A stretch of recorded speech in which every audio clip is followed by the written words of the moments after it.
It's Friday night, and I usually call this a Kickstarter all-star get-together, but I think this is all pro. Everybody on here has been with us before. They know the ropes. They know what to do. So, Will, I'm gonna just put the stuff down. I'm taking off. You guys, Will, are you hanging, or just let them do it?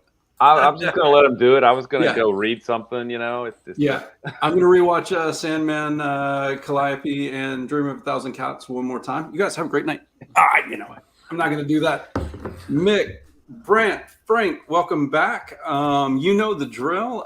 We're going to do the 30-second elevator pitch on the projects that you guys are crowdfunding currently. I'm just going to go on my screen. Frank, let's talk about The Last Homicide. Yes, The Last Homicide is an old school love letter to detective noir mysteries.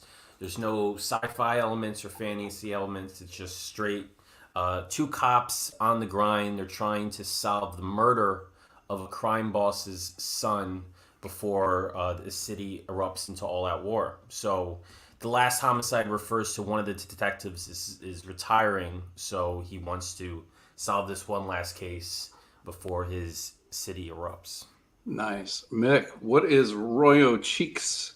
I've been describing it as a Ted Lasso spaghetti western. A Boston bride-to-be that heads west and finds herself sidetracked in the small town of Arroyo, where zaniness ensues, as it does. Nice. And Brent, it's not really feeling a lot like Christmas here in Florida. It was about 97 today. I sat out in it for about 2 hours. So please bring me some Yuletide cheer to cool me down. What is your Christmas story that Last Number Press is putting out? Absolutely, and I feel you being here in Texas. So, I bet you that my 97 was just like child's play. It's around there, but So Steampunk Carol is a steampunk retelling of the classic fairy tale, The Nutcracker and the Mouse King, where young Caitlin Ward is gifted a wooden nutcracker with a metal arm that comes to life and battles the seven-headed Mouse King, told in steampunk style. So you have your seven-headed Mouse King being carted around on a steam-powered contraption and things like that. So if you're familiar with the classic fairy tale and you like steampunk, you'll love Steampunk Carol. Now, did you have to learn ballet to put this together? Yeah, absolutely, okay. Tights and all. That's yeah. All right, we want some pirouettes by the end of the show, but not yet. We're gonna let everybody talk first, and then we're bringing out the big guns. Shawnee says we are back. Yes, we are, Shawnee, and you're with us. That means we can go. And Facebook user, we always have this thing with Facebook, like. God bless you, whoever you are. We are here, you are here, whoever you are, and we appreciate you, but we can't give you the shout out that you deserve. Facebook user of ours.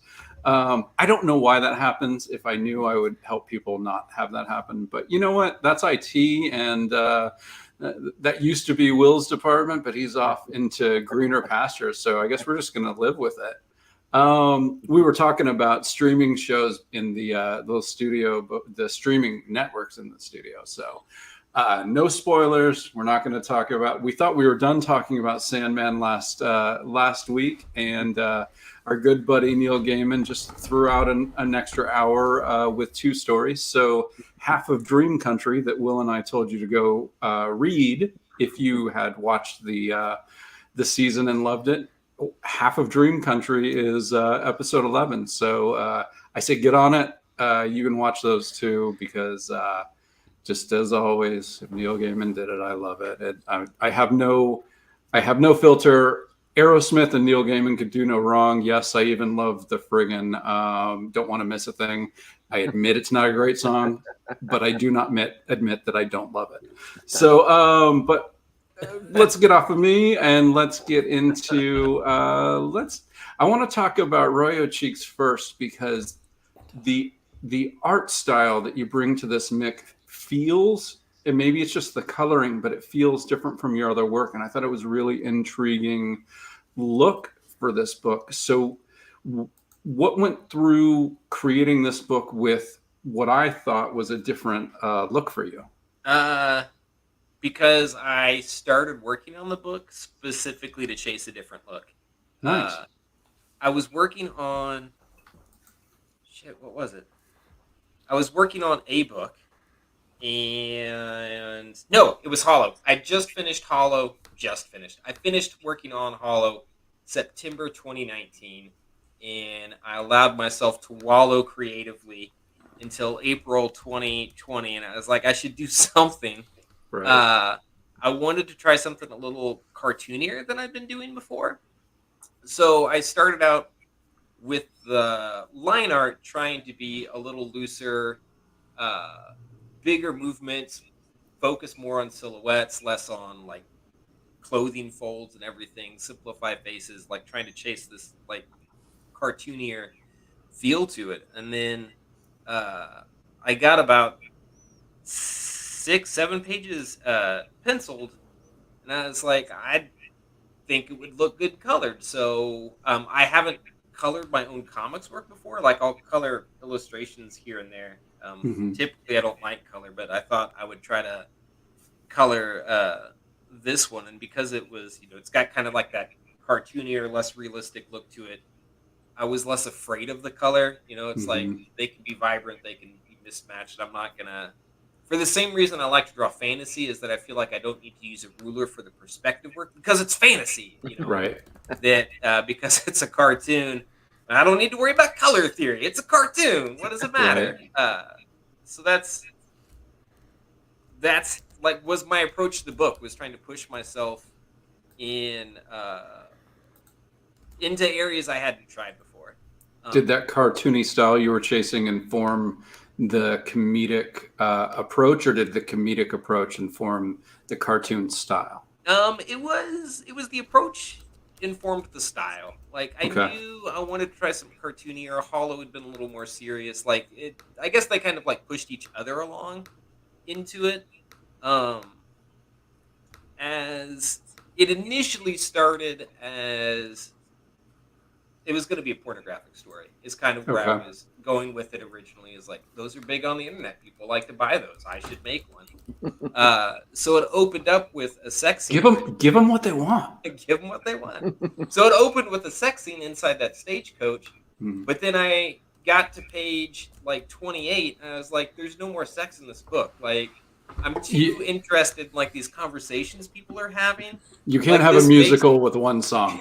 Yeah, right? So like I went back and I took that out, and it's just another conversation now because it wasn't that story anymore. And the other side of that is like I'd done Hollow, which my daughter couldn't read, and I never want my daughter to read. Okay. And I was like, I'd like to make something my daughter would like to read. So and like, the porno wasn't maybe not a porno. So it's like, I'm already taking that out. Like, I feel like it is a situation and a story that could easily be made for kids. And then too, like every convention I've been to, people have stopped by the table like, do you have anything here for children? I'm like, they could look at half of this book over here, maybe not the rest of the table. And like now I'd be able to have something out on the table. Like, yeah, they can like look through this. They can flip through this. It's bright. It's colorful. There's no language.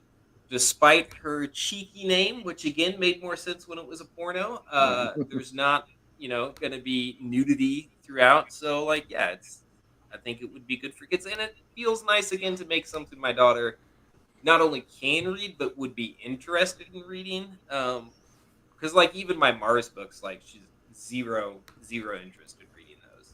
No, I know what you're talking about. When I kind of had a kid and started on comics in kind of the same 2-year period. So I really don't know if it's comics or my child that put all the gray in my beard. I literally don't know which it is. I just know it all happened in that 12-year period because she's going to be 14 in October.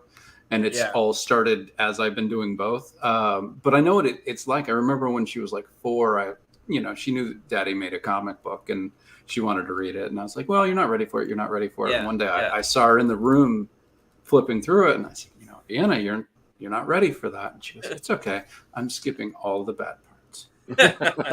I mean, I was like, well, I can't argue with that, I guess. So, but I know what you're saying about having something that you want them to be able to enjoy And you know what? When she's 19, you can do your porno, and she can, I'm not going to right? pass any She moves out of the aspersions house, about we never anybody. talk anymore. We completely cut off contact. It's fine. Like my father died in an accident. That's what she can tell people. No one else. Garth Mathams does say that what porn always needs more dialogue. Right, and like that is always not just with Royo Cheeks, which used to be a porn. Like with my Mars books, especially the second one, my plan was like action all the time, just one nonstop sword fight. I took all the action out to include more conversations, and like this was going to start out as a porn, but like I had to keep cutting all these sex scenes because they're getting in the way of the talking heads, and it's just you have to pick a side at some point. We're rolling here. Shawnee says, "Don't think you'd call it a porno unless you have characters named Zach and Mary." So let's show some of this art that is cute and fun, and apparently at one point was going to be cheeky. So can you share the Kickstarter page with us? I see it. So I shared. Do you guys see that? Okay. I see her cute little face.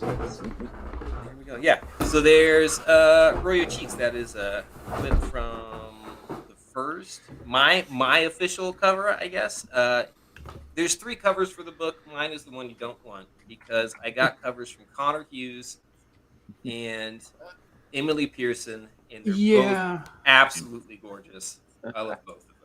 I think that people might want all 3. It's not that they don't want yours. Let's not be that humble. It's fine. You can pick mine as the 3rd one you get. You need to there get you go first. Yeah, like the art, like the kind of like Mars. This book came together very quickly. I originally planned it as a graphic novel, and I got to page 28, and then. Like in page 26, 27, I found a new way to draw. And so I was like, I want to try this out. And then that turned into He May Yet Conquer. And I just never came back to Royo. So then 2 years later, I was like, I should do something with this book. I had a pretty good cliffhanger on page 24 anyway. So I was like, I'll just move that up to 22. It makes a nice first issue. Like, I think the first issue here... Oh, and there's a sketch cover you can get too. Again, this is from when the book was much different. Cheeky in many different forms of definition. But so I came back to it after 2 years. It's time to move forward with this project, do something with it. I had an issue. It was easy enough to throw up on Kickstarter while I'm working on a different book. I can see how the audience reacts to this one, how it does. And I knew, I just wanted a couple covers to go with it. I knew I've known Connor for a while, so he was an easy ask. And then I actually fell in love with Emily's covers that she did for Will on the I think it was your Shakespeare one. Or was it Jane Austen where she's got the headphones on?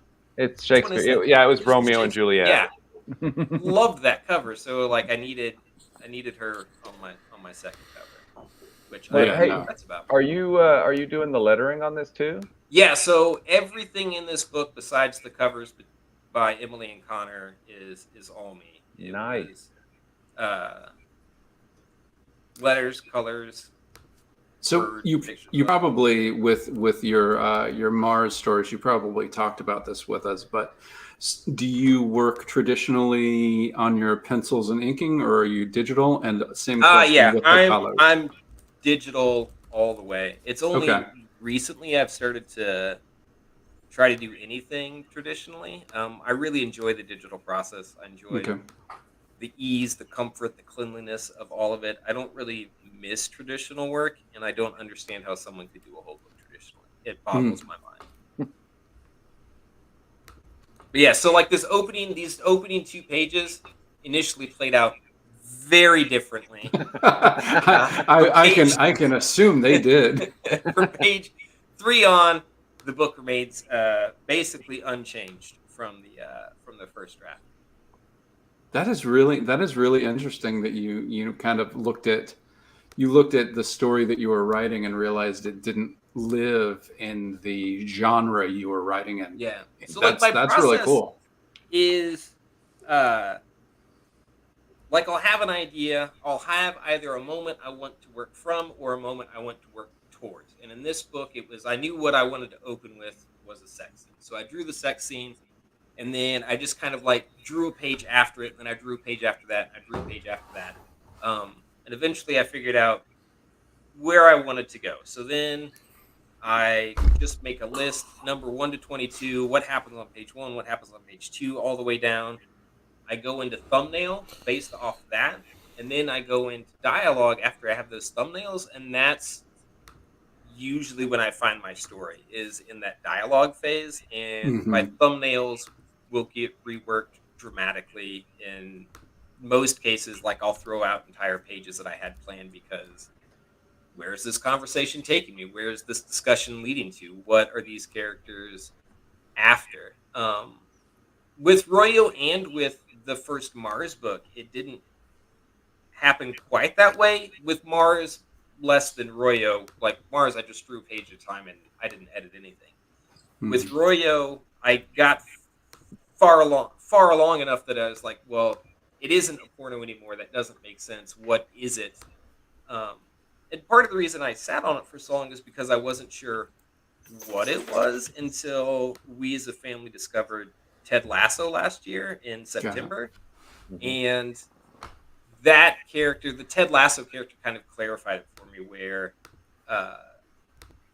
part of the reason it's a Western is I wanted to fight against that idea that like this, individual code of honor, one man with a gun, he's in the right, he breaks the rules, but, is the hero. Like I wanted to create a story where it was, the work of people coming together as a community to solve their problem.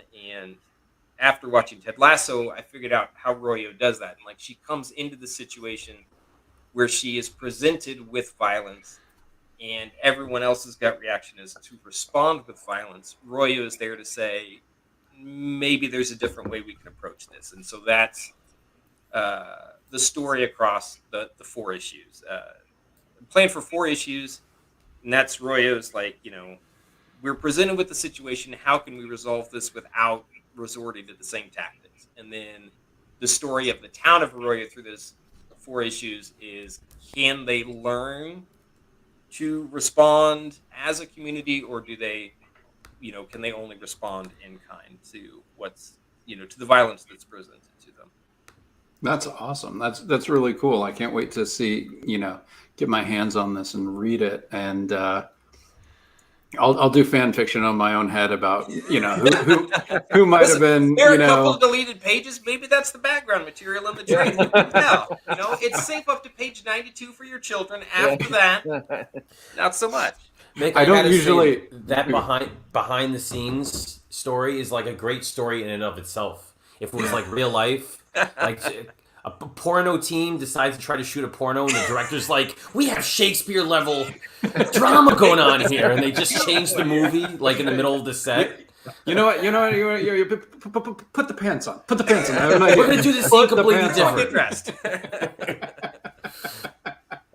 Well, hey, Mick, you're also working kind of in the White Ash universe as well, aren't you? Yeah, I did. I've done 3 books this year. I did Mars 2, I did Royo, and the other book I did this year was issue 7 for Charlie on White Ash. I guess it's issue 3 of season 2, issue 7 overall, and I provided pencils for that issue, which is a detectives period piece in the 50s. So did you do pencils and then Connor inked? Yeah, so I it? did pencils and then Connor came through and inked it so that all the styles matched up. I was there to provide Connor a template so that it could move out the door faster. Well, I mean, yes, but you did the pencils, so I think that's pretty darn important. It truly is like the highlight of my professional career to work on White Ash, but like Connor is really what makes it beautiful. It's the first time I've ever worked as part of a team or a larger team, right? Like I've drawn a story for Will, I've drawn a story for Clay, I've drawn a different story for Charlie.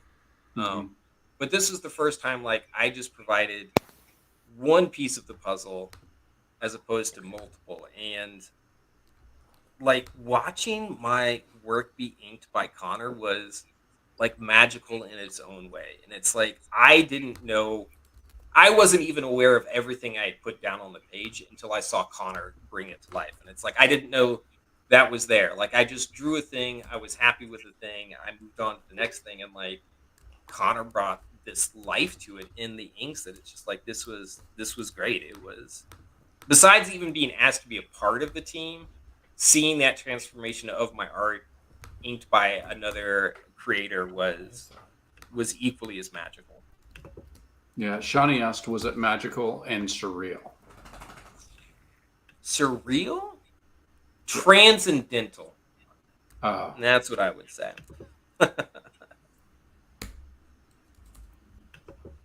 So we lost Will. He's having technical difficulties, but he'll be back on as soon as he can get it. We got Wi-Fi stuff all over, so we're going to be in and out tonight. You know, we'll get through this together, guys. One way or the other.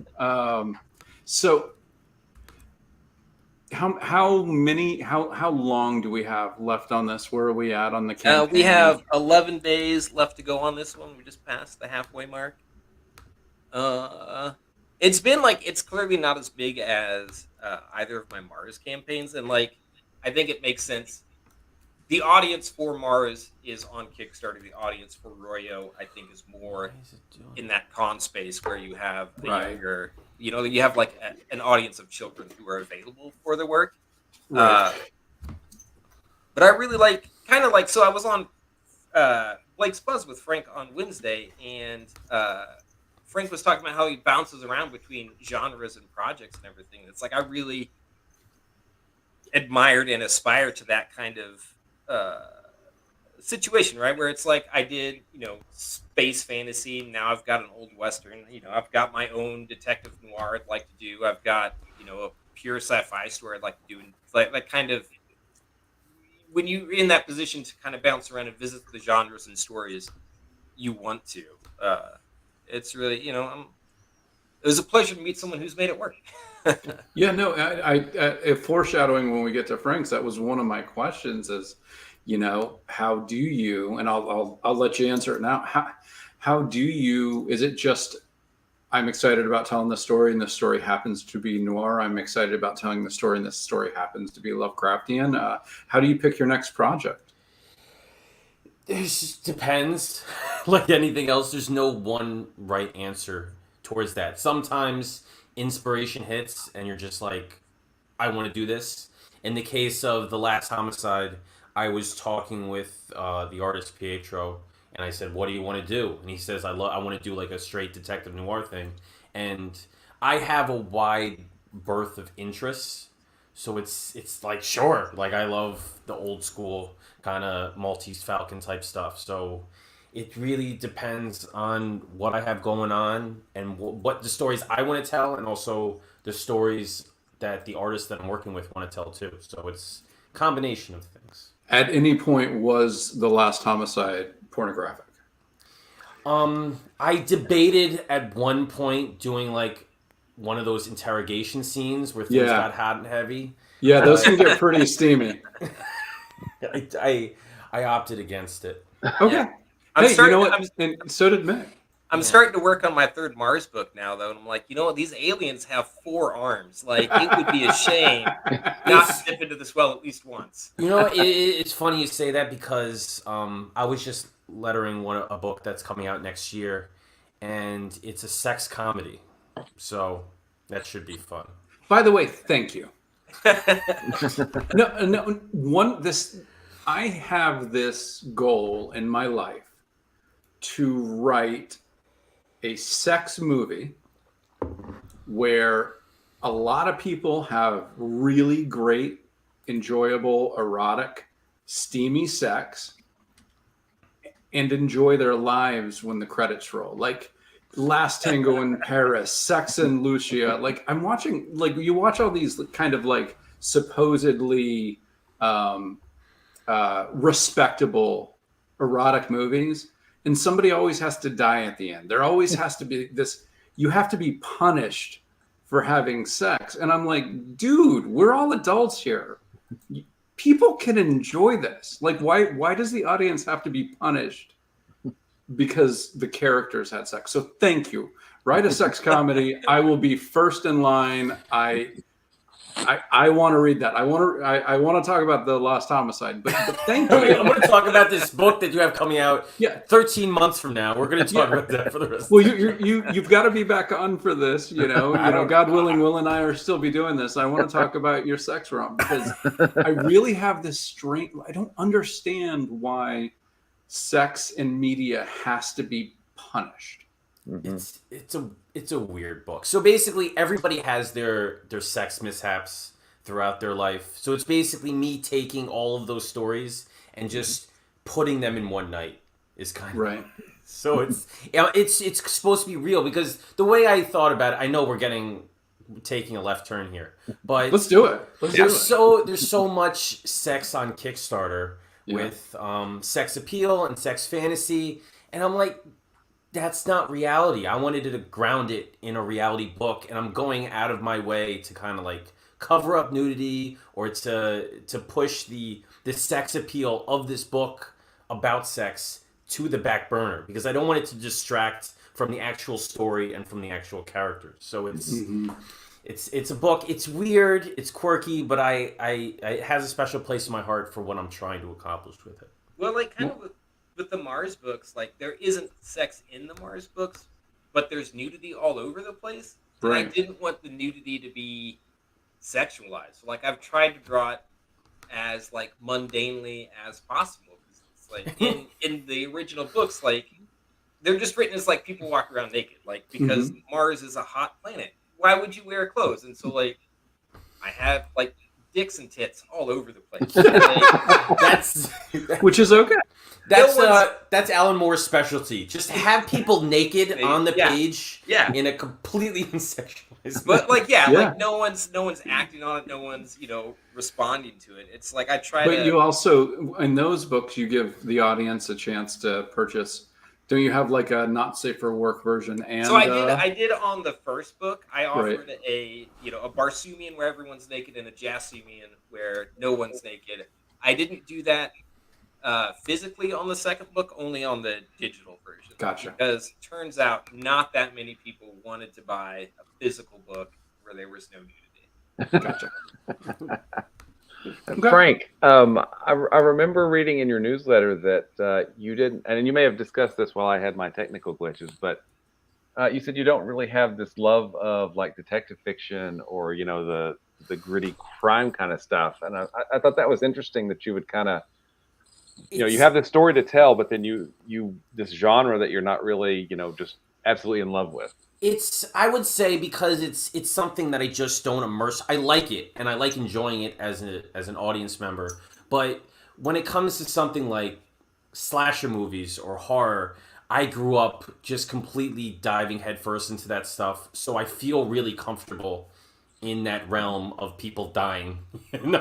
So when I write it, I write it feeling like there's a blanket around me and I can just play around and I know what I'm doing. When it comes to detective stories, I don't really write that stuff that often. So it's a little bit of out of my wheelhouse and I'm doing something that I'm not comfortable doing all the time. Doesn't mean I don't enjoy it, but it's not that familiarity factor for me when I'm writing. So and I like that. I like the feeling like I have no idea what I'm doing, but I'm going to try, That's a lot of fun as a writer and a creator, just throwing yourself out there and throwing things at a wall and hopefully it sticks. Well, let's look at the Last Homicide page. If you could share that with us, we'll pull it up. And I know that the artist wanted to work in this genre. Did you, bat some ideas around, or did you kind of go off in a corner and come back to him with the story? I always come back with a couple different pitches just to kind of get options. What am I doing here? There we go. That looks like it worked. Mm-hmm. All right. Bam. So if I scroll, you can see me scrolling. Absolutely. So let's start at the top. The Last Homicide 1-2. That's for you, Mick. That's for you. Yeah. I appreciate it. You're moving too fast. You need to slow it down. Okay. So yeah, this is the standard cover. The interior art team did the standard cover, and the thing I love about The Last Homicide, especially the covers, is because there's no mistaking what type of book this is when you look at the cover. You know, it immediately gets that Art Deco stylized feel to it. I didn't want to do any like standard comic covers. I wanted to feel like a old school pulp dime novel, you know. Yeah, it's absolutely gorgeous, that image. And what do we got here? Some interior art pages. This is everybody that worked on the book. Where did you meet your artist?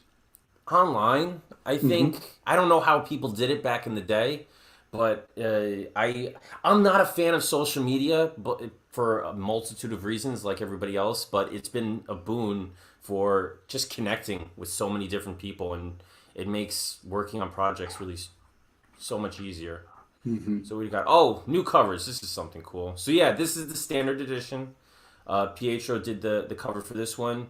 My buddy Lou Cooper, he did the variant for the first one, and he did the variant for the second one, and he kind of has stylized. They're both stylized the same, which is very cool. It's kind of like a duo.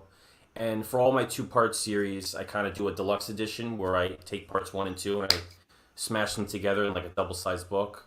And that's what this cover is. And again, it's got that great kind of stylized feel to it, different than a standard kind of comic cover. So As when you go to a convention, does that digest size sell better for you, or do you do 1 and 2 you know better? what? I actually haven't done any conventions when I've had these books since 2020. Oh, okay. So I'll have to let you know. Why? What happened in 2020 that would stop you doing conventions? I broke my leg. I was going to go to a whole bunch. That's a good answer. But you know what? When I go back to the printer and I print things for second printing, this is usually what I'm printing. You know, I'm not printing 2 different covers just to have one book that I could tell the entire story with, you know? So Right. And that keeps it rare to your Kickstarter backers too. it does. And does. And you know, when I print, I have some overage, so I do hold on to those single issues. But for the most part, the plan going forward is if I have to go back to the printer, I'm just doing one book with the deluxe edition, which kind of... I like that. And I read both issues today. I will stay spoiler free, but how many pages are both issues? Because I didn't count as I read. Because I was into the story, so that's good. But I think is it like 48 or? Yeah, it's something like that. I haven't counted. I think that they're 22 pages a pop. Nice. So it should be somewhere around that neighborhood. Well, and you're really, I mean, I have to say I'm a little bit jealous because you're so prolific. I mean, you've got, what did you do, 4 or 5 Kickstarter?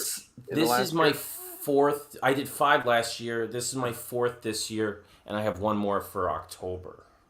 That's amazing. How do you, what's your turnaround time? Like, you run this Kickstarter, it gets over. Like, what magic do you have to get books out of the So the way I work is the day after the campaign ends, I send out surveys. And once the campaign ends, I pretty much know what my print order is. So I order books the day after it ends. Yeah. And then they print. While I'm waiting for all the books, I get all of my shipping labels in order so that as soon as the books come, I can just bag and board them and ship out. That's pretty much when I don't pull all-nighters, but I kind of just binge Netflix or something and just... Do you not do like a lot of add-ons? So like any orders you have are the same across the board? I do add-ons, but I don't do other merchandise than books. That holds people up a lot. Like if you're doing t-shirts or keychains or something that you can't really slip into a Gemini mailer too easily, something odd-shaped. So I have a lot of my back catalog as add-ons. So when I'm shipping, I kind of... individually go to each backer to see what they're doing. And I would say I can ship out, I don't know, 50 books a day, like comfortably. So, So you are magic. That's what. Batch printing. It is once you go there and you can get over the intimidation of looking at 43 shipping labels that you have to pay for, even if you made a mistake. Once you can hit send on that, and you watch 43, So like it's with easy.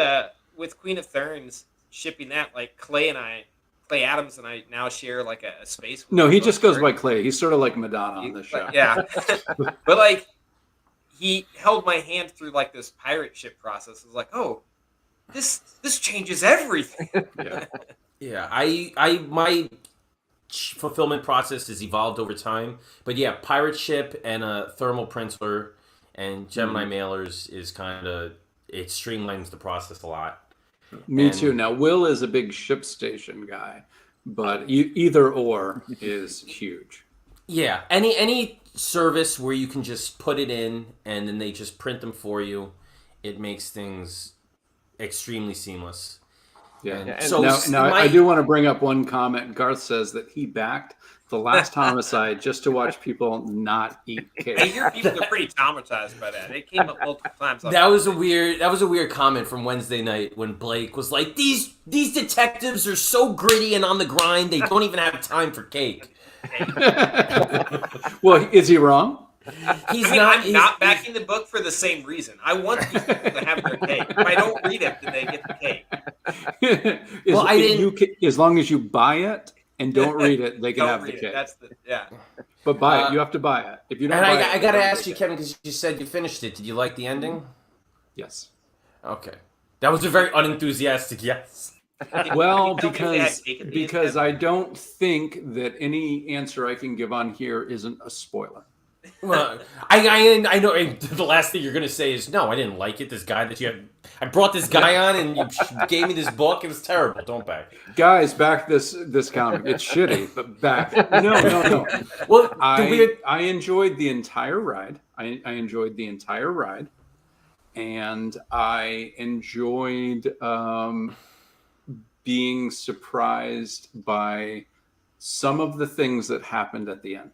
So the weird thing about mysteries is that it's all about how the mystery ends, you know? So you can write it, have a great story, but by the end of it, if you don't stick that landing, it's kind of off. Yeah. So that's why I'm nervous about this, because I don't write mysteries that often. So I've watched plenty of TV. I'm going to spoil it. At the end, they all eat cake. It is this orgy of cake eating. It's really crazy. It comes out of nowhere. I don't want to be like critical. It seems to come out of nowhere that it's just 18 pages of people eating cake. But by the end, I was into it. And then they're complaining that there's no coffee there. So no, I did enjoy it. I did read both, and I think it is absolutely worth backing. It is a good noir detective story that is intriguing from beginning to end.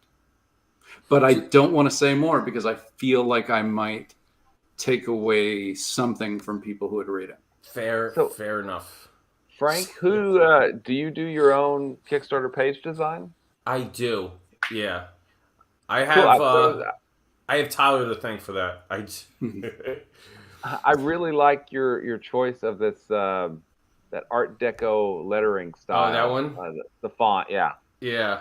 You know what? Tyler is everyone's Kickstarter guru, and he provides a template, and I use that for all my pages. They kind of all look the same, which is fine. You know, you don't have to do anything fancy.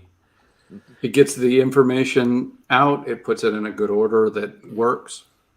Absolutely. And you know, I do take it for granted a little bit, because when I think about it, he has a whole module dedicated to what he calls the white whale, when you're just looking at that blank white screen. And if I had to come up with something on my own to try to do that from scratch, I would go insane. So the fact that I had that for my very first campaign, I definitely took it for granted. And because Tyler is just great, and you can't give away what he does sell. I would say if you want to get this kind of template, the Comics Launch Pro is the way to do it. And I have spent the money, and I have gotten way more than my investment out of it. And I think Brant and Will likely say the same thing. So I do recommend it highly. But if you don't do that, I would just say really lean on the images that create action and intensity. You're doing a comic book, people want to look at art, so make it as visual and image specific as you can. You know what? I drive people. Yes, I drive people to his podcast that do anything. So I had somebody reach out to me and said, "I'm launching this weird product." I forget what it was, but I said just listen to his podcast, see what he's offering. Because even if you're not a writer or an illustrator or to make comics, there's something to take away from whatever he has to teach. Absolutely. I wanted to ask you. You seem, at this point in your career, to be doing one and done stories in 2-issue parts. Is there a method to that madness? Is it just how your brain works? Why do you seem to be putting books out with a beginning, middle, and end that are 2 issues long? There's 2 reasons for that. Number Of one course, there's 2. Sorry. There's not 3 or 4. There's just 2. We're gonna max it out at 2. So the first reason is that I like to tell a lot of stories, and so if I'm gonna launch a 5-issue series, that's a lot of launches per year, a lot of slots. So I have writer ADD brain, so I'm just kind of wanna keep telling different stories, play around in different universes, and I don't want to be too married to a project for too long. In fact, I think I have a 4-issue book that I'm working on now that I want to bunch both of the issues together. I want to do 1 and 2 and then 3 and 4 just to kind of, so I'm not with it for too long. And the other reason for that is when I'm working with an artist, kind of the same thing. You know, when you start working with an artist and you are doing a 4-issue or a 5-issue series, that's a long marriage. You know, that's a couple years. We get really sick of you guys, Mick. We get really sick of you guys. I mean, it's not that if I have an artist that I gel with, right? I mean, it's great. Polar Paradox started off as a 2-parter, and in October, I'm launching part 1 of the sequel. So that's 4 issues of a book right there. Mm-hmm. But when you first start off with that process, you don't know how it's going to go. You know, when you start dating someone, you don't know if you're going to still be with them a year later. So the fact that if you have a one-shot and it's more of a you fight while the passion is hot, you know, that's why you keep the relationship going. And so one-shots allow us, it's not a big commitment, you know, we're working on 24 pages together, and if we want to keep going after that, great. If it's not great, we can go our separate ways. So at the most, it's a weekend away. Exactly. And you know what? Okay. I had to learn that the hard way because, like so many comic writers, my first project, I wanted to do my magnum opus 6-issue superhero series, and I had an artist, and he seemed very excited about the project. We got 4 pages in, and that was it. You know, so trial and error is how you figure this thing out. Well, I've got a weird question for you. You've done a lot of different genres, you know, 1 and 2 issues, you know, for years now. Have you given any thought to maybe putting out just a giant collection of, hey, this is my work, you know? You know what, Frank Martin omnibus? The Frank Martin. It's 7,000 pages.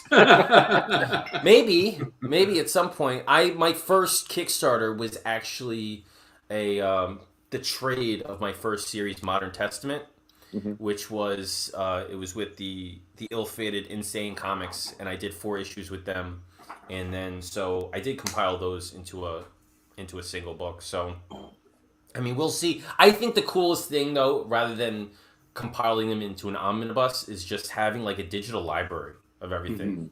You know, that makes things so much easier. Where I could just dump everything in a Dropbox folder. And if somebody wants to read 20 of my books, it's right at their fingertips. I don't have to Is that worry a about it. digital bundle that's available in your Kickstarter? It's not yet. I've toyed around with the idea. I've thought about it. And you know, this is the first campaign where I've had people ask for back catalog stuff that wasn't on there. So I had to add mid-campaign a book that somebody requested. And then after I made that notice, or I made an update to everybody saying it was available, I had other people reach back out and say, can you put a digital tier on there to grab that same book? So it's very cool to have people request stuff that I don't have up there, because I don't put my entire back catalog. I feel if I dump it all on there, it's kind of like, what's going to be for the next time, you know? So I like to keep a little stuff hanging back in the wings. That's awesome. How long do you have left on this campaign? A week from today. All right. So about 7 days. 7 days to get on the Last Homicide. This is your last chance, because he's off on a different book after this. So if you want your Frank Martin detective noir, this is the way to do it. So Brant, let's bring some holiday cheer in here. Can you share? I want to say Curiouser and Curiouser, but I know that is not your Christmas book. No, that was the last one. It went by. There we go. Yeah. So yeah, Steampunk Carol. We, like Frank, we got 7 more days. So next Friday is when ours ends as well. And I was telling you, like, I wish I had scheduled it to end like during your show next week, and I could like come back and promote it, but I, foolishly scheduled it to end at noon for some odd reason. I do not understand why anybody doesn't plan all of their Kickstarters around Explain Yourself. Of course, yeah. That's Come the way on, to do it. Huh. I mean, we have tens of viewers, and There's dozens of us. don't. Or at least a dozen, right? There's a dozen of you, and we love every single one of that dozen, and we're working on it. So as of right now, I would say plan your Kickstarters around what works for you. And 2 or 3 years from now, Will and I, when we've got 3,000 people, you plan it around our show. Yeah. That's the weird thing. Noon doesn't work for me. I'm usually asleep at noon. I don't know. I didn't think you were awake at 11 p.m. tonight. I thought maybe we were going to have you come in around that. There's a method to you being last, because I figured Brant won't be tired. Yeah, that's true. I don't know Mick or Frank's sleep schedule, but I know Brant's. He'll be fine if we start at like 1:15. It's like when it starts getting daylight, it's like, oh man, I gotta go to bed. So yeah, no, that's me. So where did you find the creative team for this book? Did they approach you, or did you approach them? So Luca, which is the writer, he had contacted me a while back. He pitched a few stories, and he's actually the creator of In the Land of the Dragon, which was a few campaigns back that we did. And he had pitched a story with my Last Ember artist, Federico, and we passed on that, but we took Dragon, and then from there, we had worked with Lorenzo, who's the artist on this book, on a couple of variant covers for different projects. And then they were like, hey, we've got this graphic novel that this is like their passion project. They absolutely love this particular project, and they were really excited about it. And so I don't know, we've been talking for a couple of years now, and kind of worked out an arrangement to where we're going to be working with them a lot, and bringing some of their stuff that they've printed in Italian to an American audience, this is the first one of those. Yeah. So, but yeah, that's how we hooked up with Luca and Lorenza, and Lisa fell in love with the art on this book. I mean, everybody that's seen it has just kind of raved about it. And so yeah, it was kind of a no-brainer for us. It's it's a nutcracker. If the creator of Bloom Pretty is into the art, say exactly right. So yeah, she was just like, we gotta take this on. So that's where it came from. But yeah. And we also have 3 covers, which people keep telling me I'm insane for doing 3 covers on a graphic novel, but a lot of people have gotten different covers, and a handful have gotten all 3. So I'm pretty happy about that. But Emily Pearson actually did one of our covers as well. The one in the middle is hers. And I'm going to be able to pull something back Shawnee said a long time ago, but it fits now. You know, cover bundle tiers are the bomb. There is something about... Yeah, that's actually been great for me on Royo. Like, I have like a Comics Library pledge, but it's all standard covers. And the thing that has really been big for Royo is that they'll still get the McComics library, but they'll go in and add all the alternate covers to it. And it's been probably like my biggest selling point of this campaign. Nice. Yeah, I have all my regular covers as like tiers, and then I put everything as an add-on too. So it's really a la carte now with that add-on menu. It's awesome. Yeah.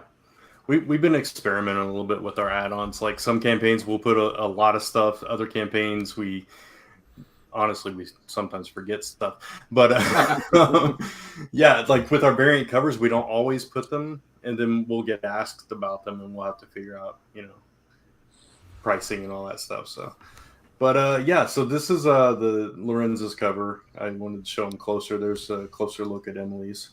Yeah, you can just knowing her, and I only know her from the covers that you've done, Will's done, that I just saw in Mix. I only know her work from Kickstarter, and yet as soon as you scroll down, I knew it was her. Yeah, it was Will's cover for us too. That was like, oh yeah, we got to get Emily to do a cover for us. So we fell in love with that. That's a great cover. It is. It's a awesome. Really good cover. Yeah. And I had absolutely nothing to do with that cover, so it's all her. And this is our last cover. This is by Marco DeFillo, who did the Curiouser book. So we definitely wanted to get him to do one as well. But yeah, we fell in love with the interiors, and it's just a beautifully illustrated story, and it's a classic story that everybody knows. So we knew there would be an audience for it. It's like I said, it's the Nutcracker and the Mouse King in a steampunk style. So if you're a fan of either one or both, then you're gonna love this. So, hey, did you do the lettering for this, Brant, or is it? I did not actually. This is the first book that we've put out that neither Lisa nor I have touched in any way, shape, or form. Yeah, right. So it's always one of us doing something, whether it's me lettering, her coloring, whatever. But no, this was the lettering was done by Tobin Rasico of Crown and Anchor and other projects. He did the Last Homicide too. Oh, nice. Wow, cool, very cool. Yeah. Will and I actually brought you guys together for that reason. It's awkward because I letter all my own stuff now, but I started Last Homicide before I started lettering, and I just kept him on the project. So, yeah, he's like the only person now that letters other than me. Nice. Awesome. Yeah, Tobin also lettered In the Land of the Dragon, which was Luca's other book. So we were just like, let's just keep that going. And I'm kind of the reverse of that, Frank. Like I used to letter all of our books, everything, and slowly I transitioned out of that to where I'm only lettering one right now, I think, and I've got Clay and Tobin doing the rest. So I'm kind of happy about that. That's kind of what I'm hoping now that Clay and I share that space. I'd be like, hey, Clay, are you busy right now? You just want to letter a book for fun? Exactly. Yeah. Just take this. We could go on a lettering tangent and just talk about that. By the way, I told you guys you didn't have to say Clay's last name. That's true. That man is Cher.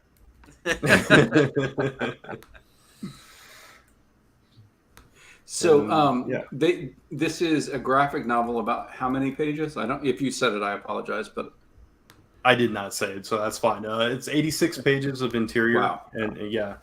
And then a few additional pages at the end. I don't know what the final count is, but it's over 86 pages. Yeah. Right.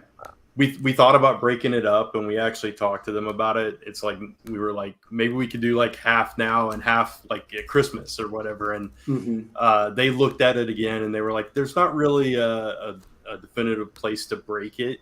So we all decided to just kind of go with the graphic novel. This is the first graphic novel we've ever put out, so we're excited about that too. So let's get into that because people who create might be thinking about this. How long did you guys discuss? Did you even talk about trying to find or create a cliffhanger, or did you just decide it wasn't there, don't do it? Yeah, both. I think if I remember correctly, Lisa and I looked through it first on our end, and then we had Lorenzo and Luca look through it, and they were trying to break it apart. We were trying to find a place to break it at, and neither team could find a good place to split it up. It just, there wasn't that definitive cliffhanger. It was written, it was created as a continuous story with no breaks like that, so it just didn't make sense to break it up, and so here it is. No, that makes total sense, and I appreciate that. I just wanted to get in the weeds of it a little bit because I think sometimes I think that guy comes up a lot, but Charlie will write a 24-page issue and then a 43-page issue because he's going to write the length of a story that he wants to tell for that installment, and I really, really respect that because you never put down White Ash thinking, oh, that wasn't a fulfilling meal. Whether it's 18 pages or 50, you got a full installment of the thing. So I think that's Kickstarter allows you that freedom to tell your story at the page count you want to tell it at.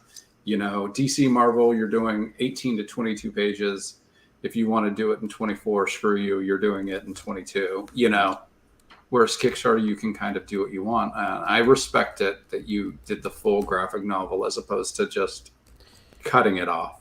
I like that too because a lot of creators, they force it. They feel like they have to do something, and you don't really have to do anything. They try to go by market trends or what other people are doing. So just do what feels natural. It's like with Pneumatic Cases. John, the writer on that, I think every issue was a different page count. It was like it started with 22, and then it was like I think one of them was like 26 or 27, and then like Lisa's Bloom Pretty, it started off as a 36 pager, and I think it ended up being like 50 some odd pages because she just decided the story didn't end there. So I love the freedom that allows as well. If I was a writer who was getting that art, I'd keep trying to make it longer too. So I understand. So this is just some of the rewards you can get. We do metal covers as we've been doing the past few campaigns and commissions and all that stuff. And if you want to get everything from Last Summer Press, we do always have that option. Or Last Summer nice. How much would it be to get everything? $189. I'm just kidding. It keeps going up because we keep adding stuff to it. Right. But you've done Last Ember, you've done Bloom Pretty, you've done Pneumatic Cases. Secrets of Willow Mist in the Land of the Dragon. What's the one with the futuristic motorcycle? Which one is that one? Oh, that's in the Land of the Dragon. Okay. All right. Yeah, that's our cyberpunk story. Yeah. So you've done quite a bit. So how do you get past the fear of producing someone else's book? As somebody who's been at a con and had, a hopeful, somebody who wants to do this come up and say, hey, I've got this idea. And I basically had to say, look, and this is not false humility. When I was self-publishing, I only did books that I had a major part in because if I screw up, Ludo knows that mistake was not on purpose. If I screw up, Chris on Underworks knows I didn't mean it. Whereas if I took on, if Brant wrote a book that Mick drew and I put it out and I made a terrible decision, I don't know how I could come to you guys and not have you look at me and go, well, obviously you cared more about Tart. So how do you get past that fear, or did I instill that fear in you? Now I'm terrified, Kevin. yeah. Sorry, dude. Yeah. I'm never working for anyone else ever again. I'm going to go break up with Clay tomorrow. It's going to be real awkward in the office. It's going to be long hours in that studio, Mick. Just blame me. Clay will understand. Just leave us Kevin. That effing guy. It is hard, especially working with Luca and Lorenzo, who we didn't know personally. So when we first started Last Summer Press, both Lisa and I have been working freelance for other creators and companies for years. And we started Last Summer Press with the idea to do our own stuff and only our own stuff. And in the process, we ended up putting out books from a couple of our friends, and their books actually came out before ours. So we kind of got thrown into the deep end with that. But I think it helped being working with them because we knew them, and we could be a little bit more at ease, and if there were mistakes, it wouldn't be a big deal. So I think working with them kind of helped ease us into the whole situation. But when Luca came to us and started pitching stuff, and we were kind of at a crossroads. We were like, do we want to take this on? Do we want to put somebody else's books out? And that whole thing that you're talking about. And ultimately, we kind of fell in love with the concept enough and knew that we could do something good with it. And they seemed to be trusting us with it. So we took a chance on it. And we had a really good experience working on In the Land of the Dragon. So much so that we were like, okay, we're going to continue going at least with this creative team. And, if somebody else comes to us later on and we fall in love with that concept, we'll do it a case by case. But it's always a little iffy, especially if it's somebody you've never worked with before. But I don't know. I guess I've just been doing it long enough to where I just trusted that we could, do something positive with their books. And, we've had a good track record with our own, and we built up an audience of our own that I was confident that we would be able to fund and be able to deliver on the promises that we were making. So luckily it's worked out so far. I feel like this book will have a really strong convention presence. I feel like people who are brought to a convention don't really care much about comics, but know the Nutcracker. I feel like you might get their interest where they don't have interest in, they don't have interest in any of the other stuff that's there. But all of a sudden they remember the Nutcracker. And I think you have a possibility of getting people who don't usually try comics with this one. Yeah. And similarly with Curiouser being a Alice in Wonderland story, having both of those on the table, I mean, obviously there was a little bit of a, hey, yeah, we can kind of dive into that. So, I mean, we dipped our toe into that with the puzzles that we put out, which were Neverland and Wonderland. And so, it's kind of a strategy, but it's also, properties that we're passionate about. Lisa and I both went to see, the Nutcracker in school and stuff, like that. So we're very familiar with that story. But yeah, I agree with you. I think when we do make our way back to conventions, because like Frank, I broke my leg too, and I couldn't go to any conventions. Man, there's like a worldwide broken leg pandemic. I didn't realize this. That really got shortchanged for some reason. Yeah. I don't know why. But so I wear think a mask, kids. Don't break your legs. So, as a publisher, I mean, you're starting to build a pretty big back catalog here. Is your plan to try to branch out maybe into the direct market, or are you aiming for media adaptations, or what's the roadmap? Nah, and I'm taking notes. Grant will tell Netflix to go jump in a lake. No, I'm open to all of it. What are you talking about? Animation, TV, movie, I don't care. Distribution, we definitely want to eventually get to that point. I think we're going to attempt that first with Bloom Pretty once we have an arc for that. So we feel like that's one of our strongest properties and probably has a lot of wide appeal to it. So I think we're going to dip our toes into the direct market with that one. That makes sense. That or honestly Land of the Dragon, literally just because of the iconography of that. The images just sell itself. Those are two gorgeous books. I'm gonna pull up a Twitter page. So Joseph Illidge today, I saw a tweet came out. Basically, and I'm going to put this out to everybody on the panel.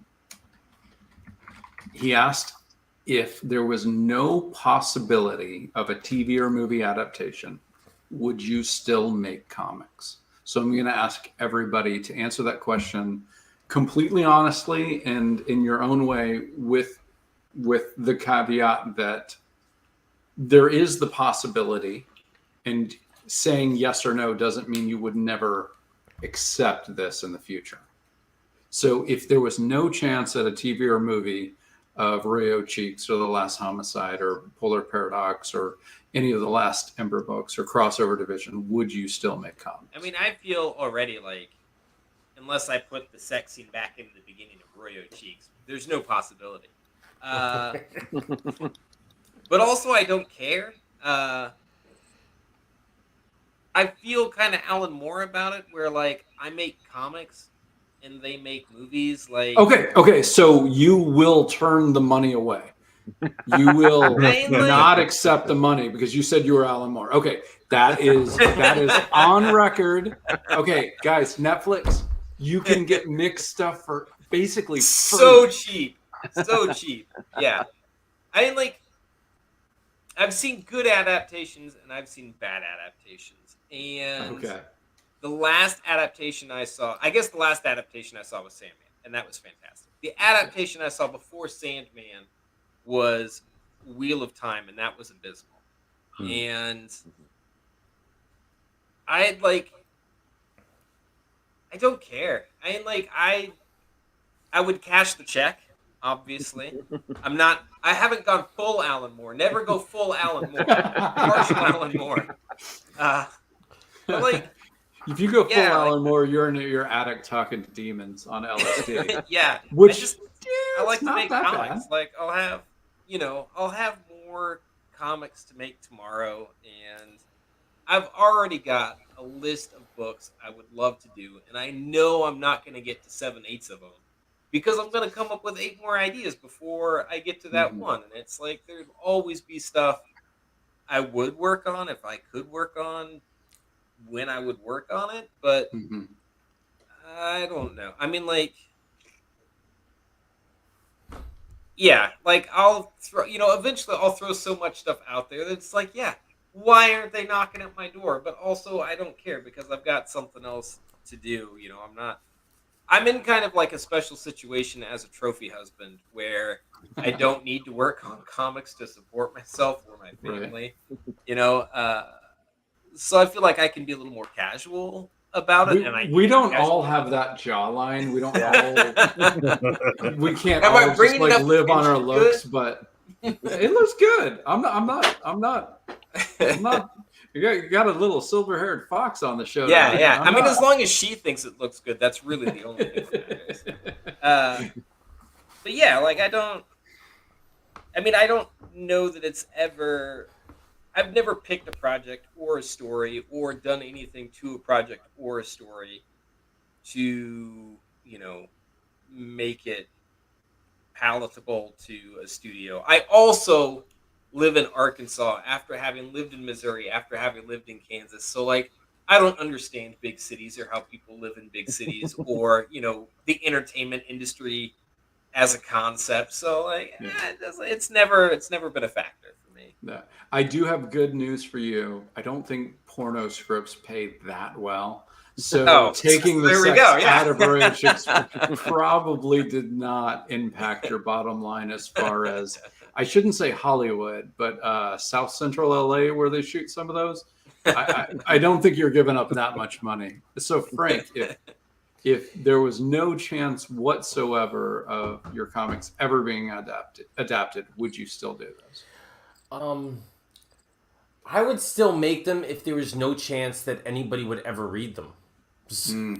So, I mean, that to me that's the ultimate writer question that I pose to anybody. That if you were cursed by the writer gods, that any story you would ever write would be locked away in a chest and put in your attic and nobody would ever see it, would you still do this thing? And a lot of people, I'm surprised a lot of people say yes and a lot of people say no. They want that audience feel. And for me, the act of creation itself is the fulfilling process, Okay. So yeah, comics are awesome. I enjoy the entire process. I enjoy the collaborative nature, and I would continue to make them no matter what. That's awesome. I think I've got a good guess at who this is. This might be that guy. Mick will turn down the money, but his wife will accept it. And that is always fair. You need to have two people to make That the is decision. That is true. I think Frank said something interesting about, like, I hadn't thought about that idea that if it was going to be locked away and no one would ever see it, would I still do it? I had never thought about it in that context, but like I also think, yeah, I still would. Because like, one, I need to tell my wife I'm doing something, or she'll but like, I just really enjoy doing this a lot. Yeah. It's, what else would I do? I don't know at this point. That's awesome. I feel like I get antsy if I haven't done something creative for the day. So sometimes I'll get into a fight with my wife and I'll be like yelling or whatever. And she's like, "Did you write today? Did you like get some words down?" Right? Like I'll draw. I slave away for Clay Adams. Yeah, Clay, just Clay. Slave away for all day long drawing these damn pages, and then like I get home and what do I want to do to relax? I want to draw something. So like I'll sit down and I draw something else. So Frank, real quickly, when she says that, do you realize you haven't written that day? No, because I always want to write. So if I haven't done it, it's because I just haven't had the opportunity to, between kids and housework and other work, and just like. So she might be right, but it's more you're frustrated that you didn't get to the words that maybe put you in that state. Yeah, it's a weird feeling, loving your family so much and wanting to be around them, but also my wife knows nothing would make me happier than living in a cabin by myself. Just writing all the time. So vacations for us are so Stephen King says in interviews, I write every day except my birthday and Christmas. And then he admits that's a lie. He writes on his birthday and Christmas, but he says that in interviews because he knows he's going to look like a freak if he doesn't say that. So he literally is like, he has to. And I think he's done okay. Yeah. You know what? I've seen stuff, Stephen King too, but I've read stuff about Frank Herbert too when he was writing Dune, and that he'll lock himself in his office and his kids will be like, "I want to come in," and he's like, "No, I'm busy." And so I'm talking about sand. I mean, I'm writing about water. He's got blue eyes. Shut up, kids. So I mean, the guy created, I believe, a masterpiece. I love that book immensely. And it's a great sci-fi work, but like I don't know if I could sacrifice that time, that family time with my kids in order to. I think moderation has some. There's a lot of strength in moderation, and I mean I don't have 5 books in a universe that basically change sci-fi for good or bad, depending on what came after it, and we can have another explain yourself about my thoughts on Dune. I liked it, but I do think most of the bad sci-fi I've read is based on Dune. So that's nothing against Dune. It's just, like he knew how to tell a story and the mythology, and some people are like, we just have to do mythology. But my daughter is 17, so like she's looking at going away to college in 2 years, and it's like I'm gonna have all the time in the world to make comics soon, and like I'm both excited and absolutely terrified because it's like I'm solidly in that phase of life where it's like I didn't play Barbies enough as a kid, I didn't make enough pillow forts, I didn't do this, I didn't do that, but like I got time to make all the comics I want. And I hate my yeah, no, I my daughter's 14, and then the last year she's decided that her room is so much more entertaining than my wife and I. Right? And it's like, what happened? There, like why do you want to have friends that aren't your mother and I? Who raised you? You only need 2 people in this world, and I'm both of them. Yeah. So, Brant, let's get to you on if there was no chance whatsoever on adaptations, would you still make comics? Short answer, yes. I love the comic book medium. I just always have it. I'm passionate about it. And I mean, I like Mick said, I've never created something with the intention of it becoming something else. But if that opportunity arose, yeah, I'd take it in a heartbeat. Yeah. But yeah, no, I love the medium and I love creating too. And I don't know what else I would be doing because my entire life is, shaped around comics and related media and stuff. Everything I do involves comics in some way, shape, or form. Will. Fuck yeah. I mean, movies are great, video games are great, animation's great. All those things are great, but they're not comics. Comics got their hooks into me a long, long time ago, and there's just nothing else like them. And to not make comics or not at least try to make comics is not something I want to do. I need to. Right. Okay, so I'm going to say F you all. What I will say is whether or not things I make can be adapted to TV or film has nothing to do with it. I love making comics. I love working in this. I love meeting everybody. I just need to write and come up with stories. I do not have a need for those stories to be told in sequential art. If I felt like I could write a screenplay and people could enjoy that movie in 3 years, I'd be happy writing a screenplay. If I felt like I had the discipline to write a novel, and I know that I do not, and people would read it, I would be happy writing a novel. It's the creation of a story that gets me jazzed. And comics is a really fun and enjoyable way to create a story where even if I can't find some people to help me with Kickstarter, I can scrounge up $2,000 to $4,000 to get a book made. Yeah, I can't scrounge up $400,000 to get my movie made. And when I say $400,000, that's the cheapest movie, possible. It's just because I have 2 screenplays in a drawer over there. I loved it. I loved every part of it. Just 2? because I realized after the 2, nobody would read what no-name Kevin Joseph wrote with no-name Chris Brennan and Matt Erskine. Yeah, I live in that Fort after Lauderdale. 10. And I changed my storytelling passion to the thing that I could get in front of people who would enjoy it. And I can make comics. And I love the freedom and the magic of sequential art. I love that.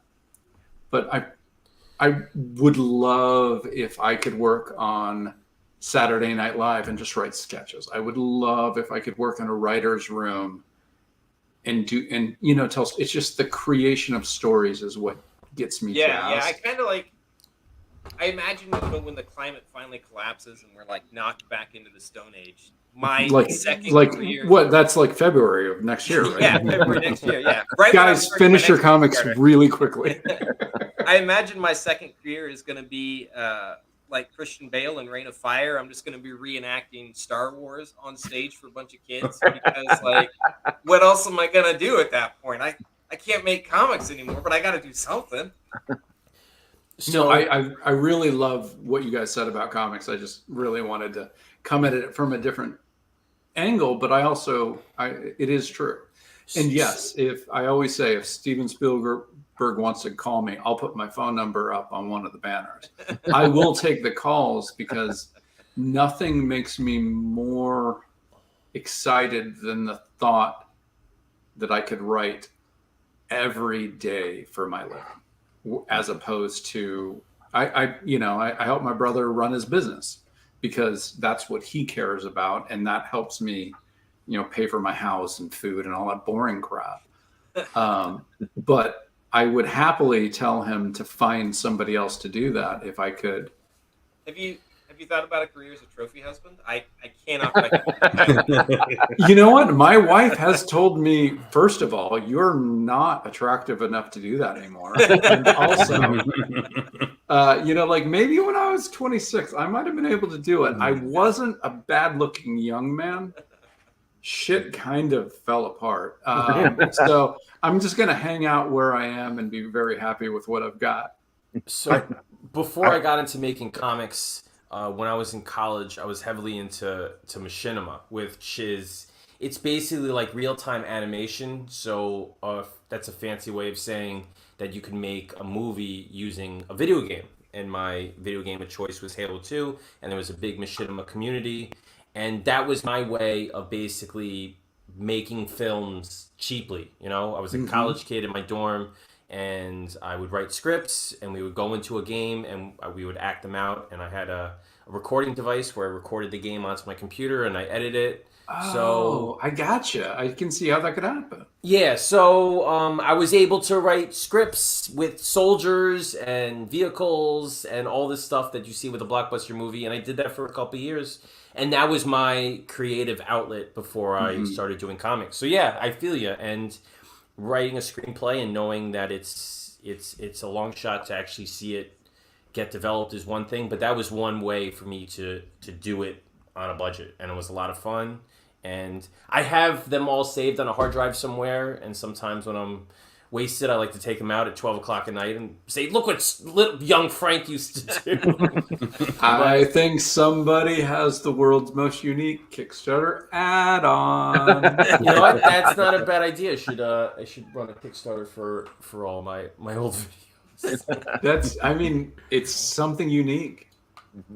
That's really, and I can see where if you've killed all the aliens in the area, you can just move the characters as you want them to move and say what you want them to say. Yeah, I had a YouTube channel where I put them all up there, and I amassed, like, this was in the early days of YouTube, like, I don't know, 5 million views in some of my videos. And then I got 3 copyright strikes because I used copyright music, and they just canceled my account. I was devastated. I was so devastated. My artist on Underworst, Chris Brennan, he does this YouTube thing called Florida Fidelity, which is he just does these crazy ass Florida stories that are all true, all really entertaining. And the butthead uses Ghostbusters music under it. And the first time I heard it, I was like, "You're using Ghostbusters music?" And he's like, "Yeah." I'm like, "Well, you're never going to be able to make any money off of this, and it's like you're going to be taken down." And he's like, "But I like it." I'm like, "Come on, just."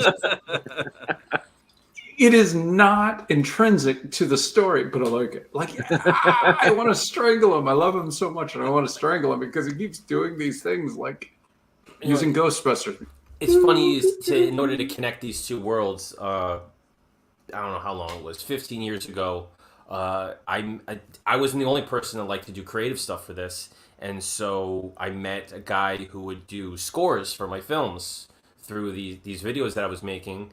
And then I didn't talk to him for a bunch of years, and I saw people were doing theme songs for the comics, so I reached out to him, and I said, can I send you my comic, you'll read it, and just come up with a theme for it. So on my Kickstarter page, I have theme songs for all my books, and he does them all. So wow, that's cool. And I find that I'm terrible at music. It's one of the few creative things I'm not good at. So the fact that he can read my book and just come up with music off the top of his head that fits the book, I'm like immensely impressed with that. So that's really cool. That's really cool. I actually met he wrote the music to The Way We Were. I'm forgetting his name right now. Oh gosh, this would be a better story if I remembered his name. But just call him Bob. Bob. It's not Bob Balaban. He told the story of his first ever time working on a movie where he was doing the score. I think it was a Burt Lancaster movie, and it was this weird movie where Burt Lancaster kept swimming in other people's pools. And I've never seen the movie, so I don't know the plot, but it's this really strange movie, and like he got hired for it. and he like wrote music, blah blah blah. About 6 weeks into the job, he gets a call from the director going, "F you, you're fired." And he was like, "What are you talking about?"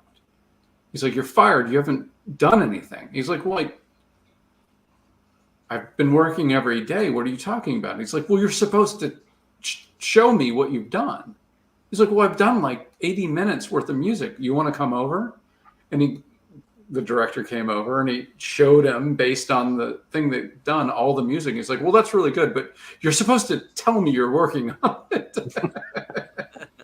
God, it would be a better story if I could remember it. He did the way we were. I held his Oscar. All right, I'm going to be spending the next 3 seconds figuring out his name. Did any of you see? I know this is off topic, but that show on Netflix, the movies that made us. Yes, That was a yes. great show, and I was Yeah. that story made me think of the Nightmare Before Christmas episode, in that they hired a screenwriter to write the project, and they paid him in advance, and they're waiting for the. Did you see the one, Will? I didn't see that one. I love the Die Hard one. I mean, that Die Hard one is great, but for this one, they hired a screenwriter, and they're waiting on the script. They're like, "Well, we can do the songs because we know the songs that's separate from the script." And they're like, "We need the script. We need the script. We need the script." And the guy like was MIA, and then they find out that he took the advance and he like bought a whole bunch of cocaine and went off the deep end and like just didn't work on the project at all. Like, he just. I thought that was hilarious. That just. Yeah, but that is an awesome series. They did Aliens, the Cameron, which was it's just, Back to the Future. There's so many movies that they just do a deep dive on, and the commonality amongst all of these, classic movies seems to be that They were long shots. they were long shots, and the studio didn't interfere. They just had to get it done, and they got it done. I love the one for Home Alone, in that it wasn't Fox who started the production. It was another company that picked it up. I just read that. Yeah. Yeah, so they started filming, and I guess they were going to pull the plug on their funding and shut production down. And they said, "You're not supposed to do this," but they were pitching other studios, knowing that they were going to get shut down. So the studio went to the actual site where they were filming, and they said, "Okay, you're done. We're pulling the plug." And then they had the Fox guy come in right after him. He goes, "You're good to go. We got the thumbs up." That's So amazing. all these behind the scenes little stories that all these classic movies, it's hilarious how, just like us with comics, things can go south real quick, Yeah. So the composer's name, Marvin Hamlish. I've been in his apartment. I have held his Oscar. They are heavy as shit. So when you see somebody win an Oscar and they go, "Oh, this is heavy," it's true. You could murder someone with an Oscar. That is a story right there.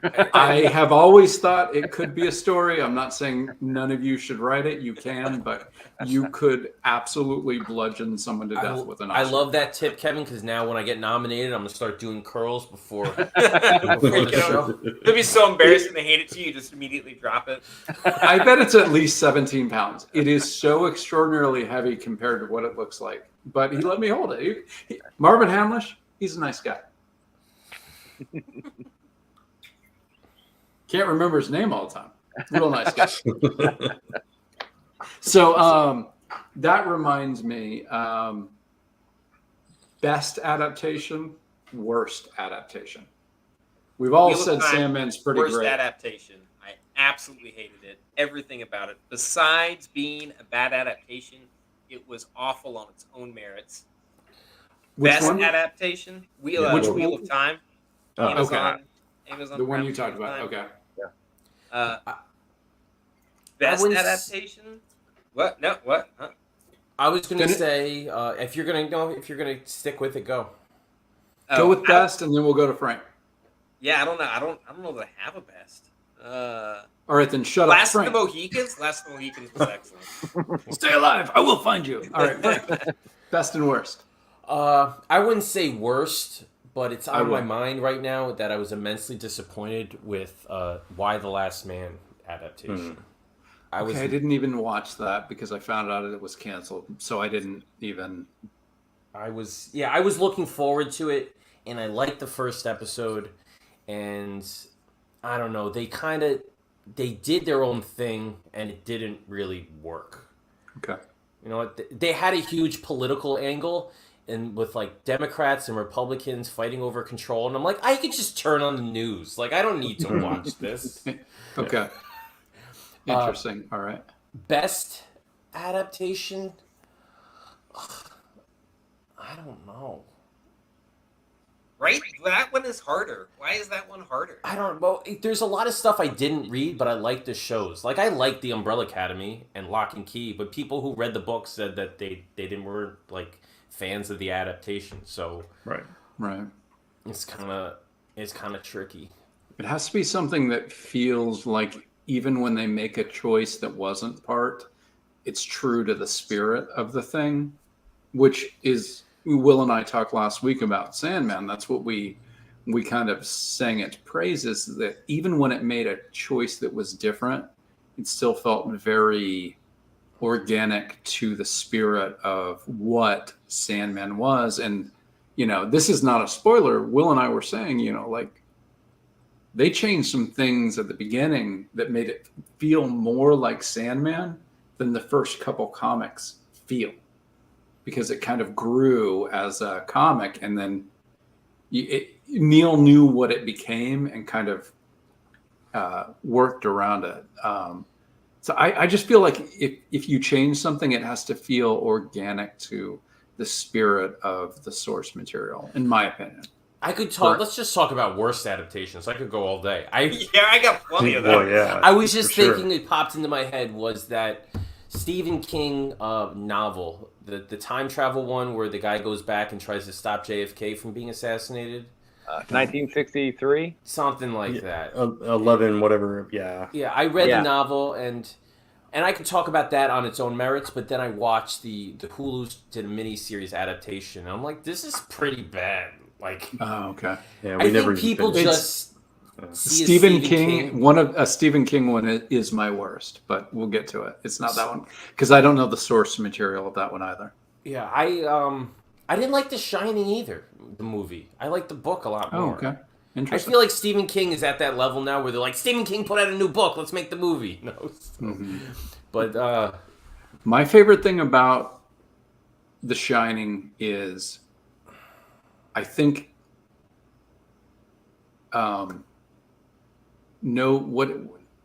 is the actual thing in the novel? Not no beer and no TV makes Homer go something. Because I'm going into the Simpson thing, but all work and no play make Jack a dull boy. That's not in the novel, and to see that that's what this guy has been typing for 3 months or 8 weeks or whatever it is, I thought was a brilliant addition that kind of hammered home the point of the insanity in a way that I was shocked when I read the novel that it wasn't in it. So I don't love that director. I know that I'm supposed to, but I think some of his stuff is good and a lot of his stuff is fine. And some of his stuff, 2001 is the most boring thing I've ever seen in my entire life. That is the only movie I've seen by him, is 2001. Oh, God, no wonder you didn't watch any others. No, I mean, like, look, Space Ballet is fun for 3 minutes, but 19 before you start your story? Jesus fucking Christ. But no, I that's interesting that you say that, because I think it's definitely its own thing, but I don't hate it. I think as a director, there are certain moments like that one that are great, and it's a great in moments. But when you look at it as a continuous story, when compared to the novel, they're different characters. Right. You know, you really in the novel you really get inside Jack's head, and you feel for him as a character. He's not a bad guy; he's just being corrupted. And in the beginning, you look at Jack Nicholson's he's just a dick from the beginning, so it's kind of like yeah. So he's not the same character. The wife, she's dumbed down a lot. She's not as a strong female character. So they have different character arcs. So I would kind of. No, that's interesting. Yeah, I I love that you say that because it's put up as a good adaptation. So it's great to hear like a different like thought. Brent, best and worst adaptations. I want some best. I want some You want some best? I'll give you best. Well, I mean, But, we try to do a positive show. Yeah. But worst, Spawn, and Oh man, Spawn was Wow. pretty bad. Yeah. The Yeah. movie, but did you The ever movie. watch the cartoon, which I never watched? Is the is cartoon. I think I okay? saw an episode or two. I think that was more faithful, but the movie was horrible. Yeah. It was just My terrible. brother and I would have to stay up every Saturday night for Jack of All Trades to finish airing, and then they'd have was it Jack of All Trades? That might have been too late. We'd have to stay up late Saturday night to get like our one Spawn trailer, and we're like, "Oh, this movie's Yeah. gonna be so amazing!" And it's like, So it's not bad. amazing. Yeah, or Street Fighter. That was a really terrible adaptation too, but based on video game. But best, I would say Harry Raul Potter. Julia's last movie, Yeah, which is both lovely and terrible.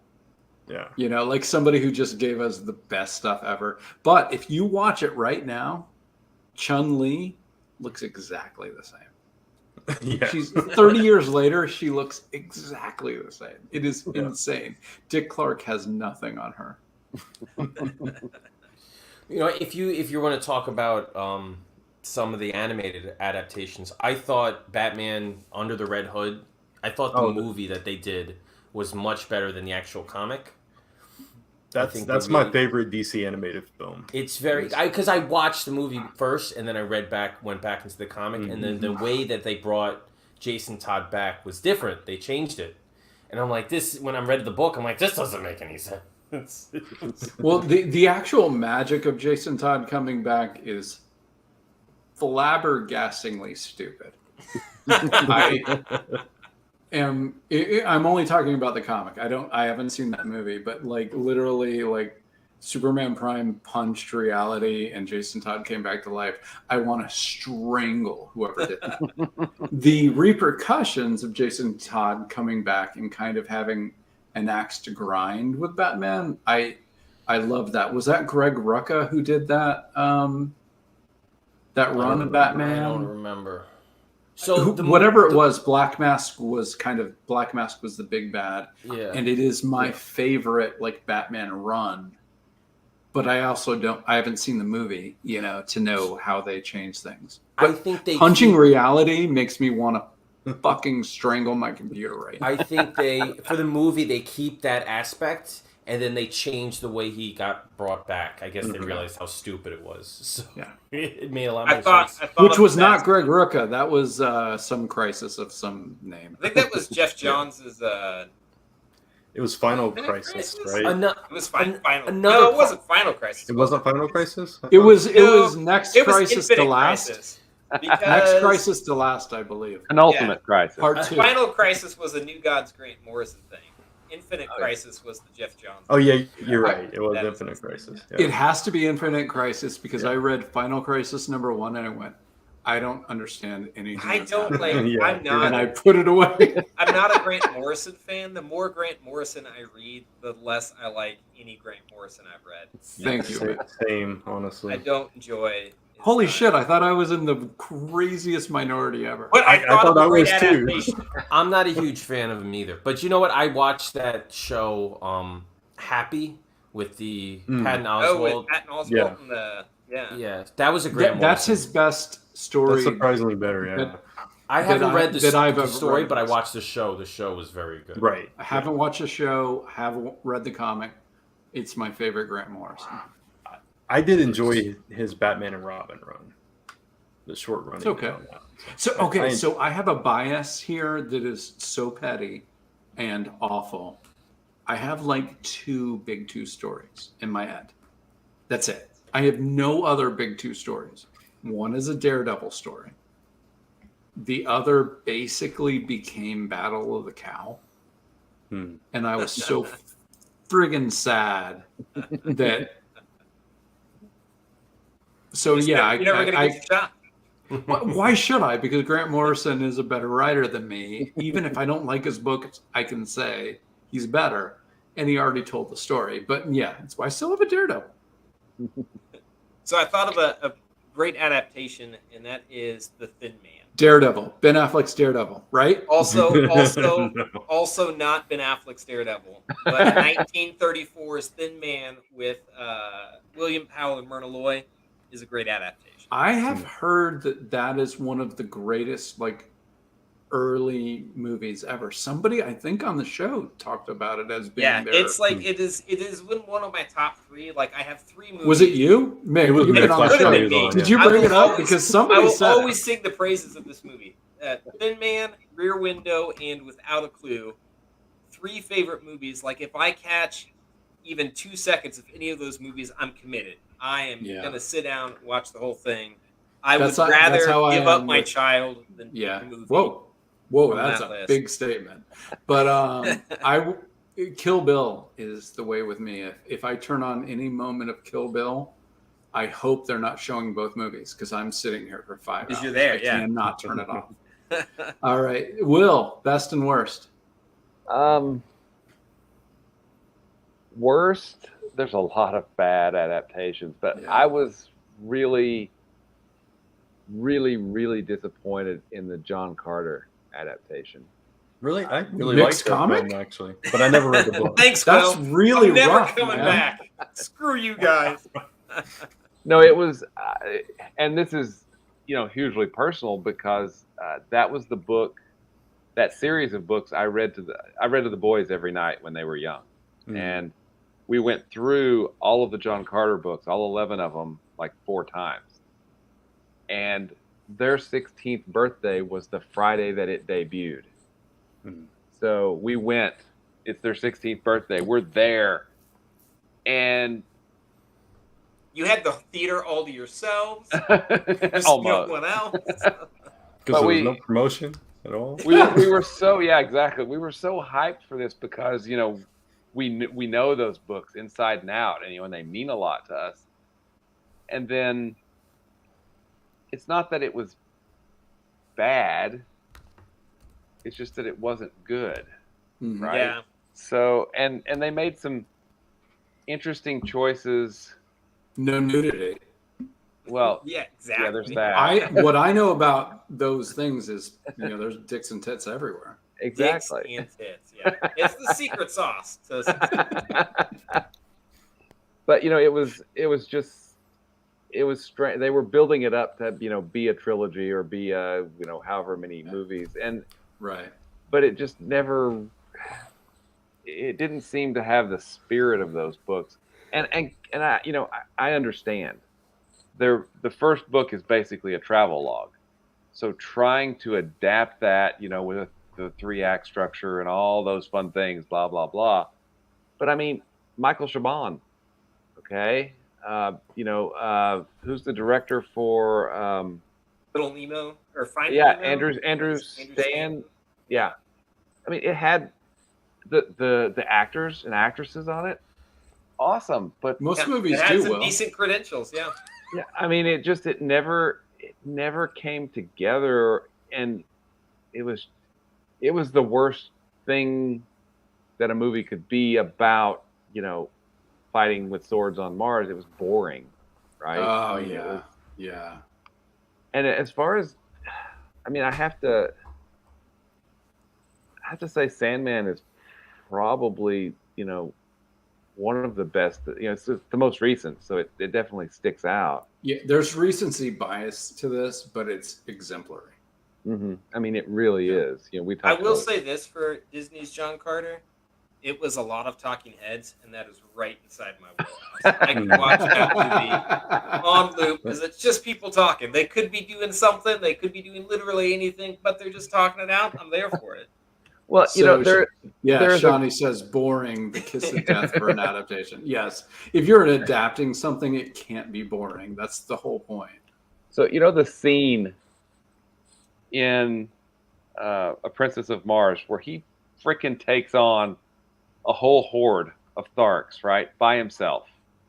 I mean, it's kind of a big deal, okay? They intercut it with him losing his family in the movie, and you're like, what family? What? You're giving no. What is going on here? So I've been sitting here waiting to blow your minds with my best adaptation, and I think this is Charlie, who just steals my thunder. Lord of the Rings. Lord of the Rings Yeah. was Lord No, of I'd the agree. Rings. I'd That was the my first two second one. movies are incredible. They are so good. They're so right. They feel right, and it just drives me crazy that Peter Jackson took 3 long melodramatic novels and made 3 long melodramatic movies, and it was awesome. And then he decided to take one short, fun adventure and make 3 long melodramatic movies to adapt it.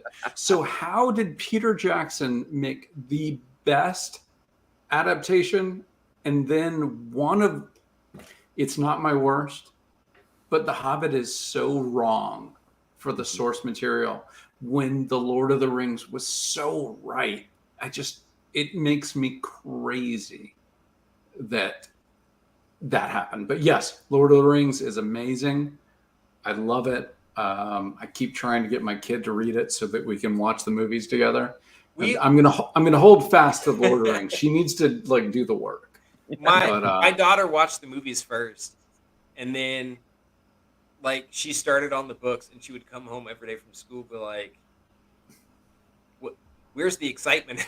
So I do feel like the first half of the Fellowship of the Ring is pushing a boulder up a mountain.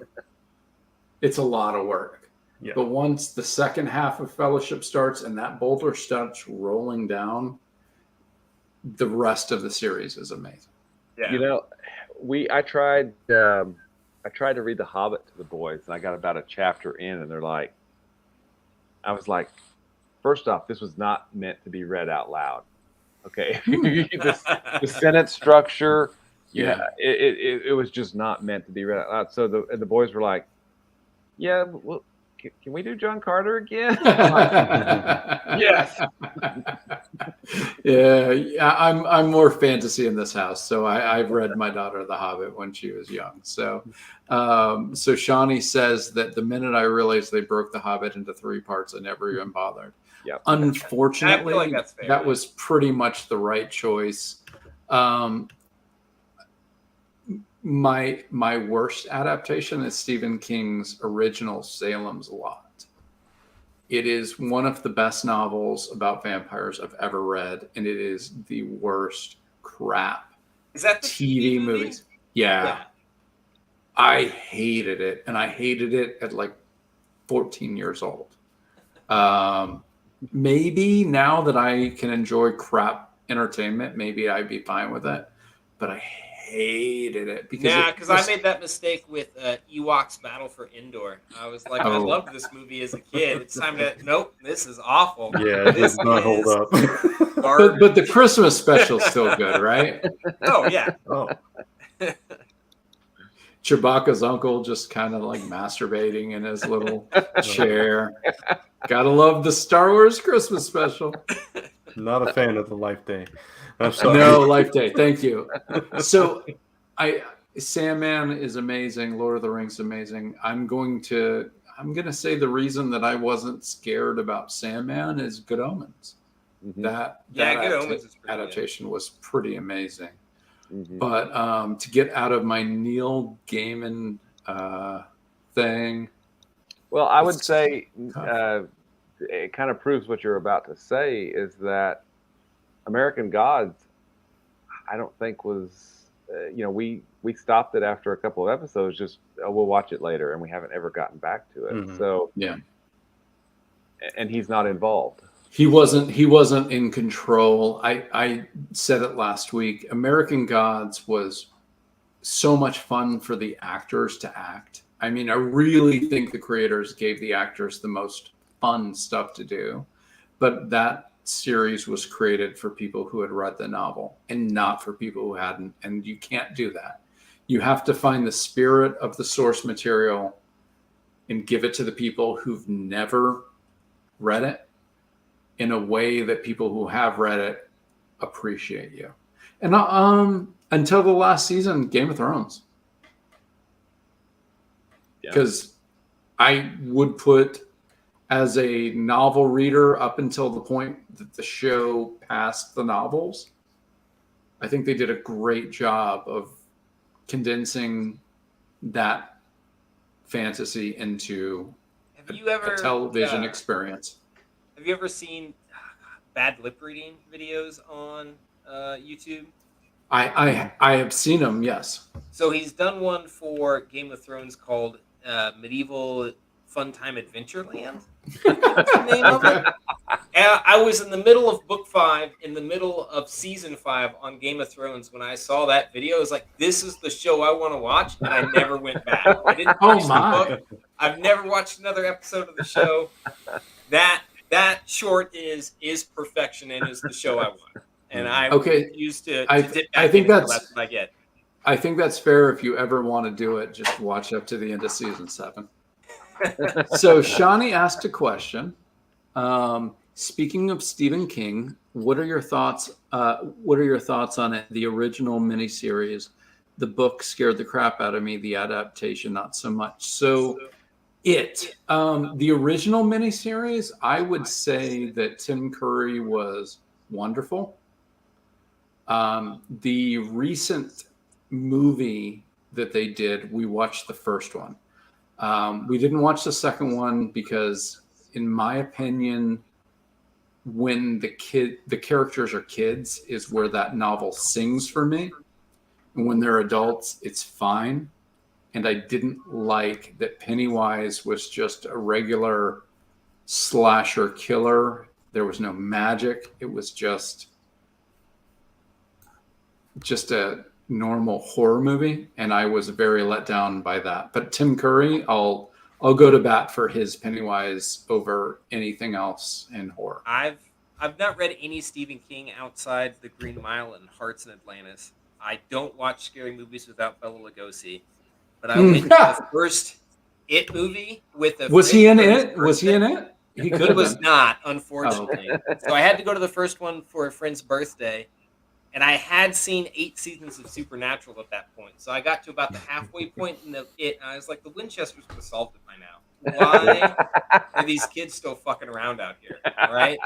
You get on that Paula rolls into town, your problems are over. That's Just right. let the boys work. Give them a big bag of salt and 20 things, and you're So good. fine. But the novel of It is all about magic and creating your own magic in a way that protects you.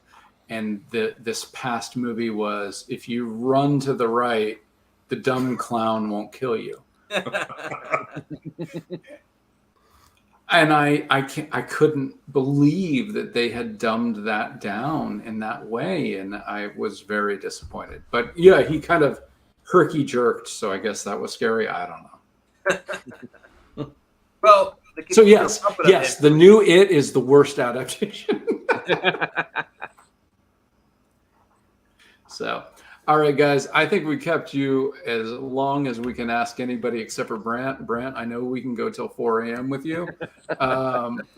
So at this point, as much as I am having a blast, I think we should go to the campaigns that we've already had on. If you want to hang with us and talk about them, please do. If you want to go to bed, I totally understand and will not judge you. What do we got? Well, some of these, though, haven't been on the show. I think we got to talk about The Haunting by Phil Falco, our buddy who writes a story about a young man who brings ghosts back to life. Those ghosts are angry. Those ghosts kill.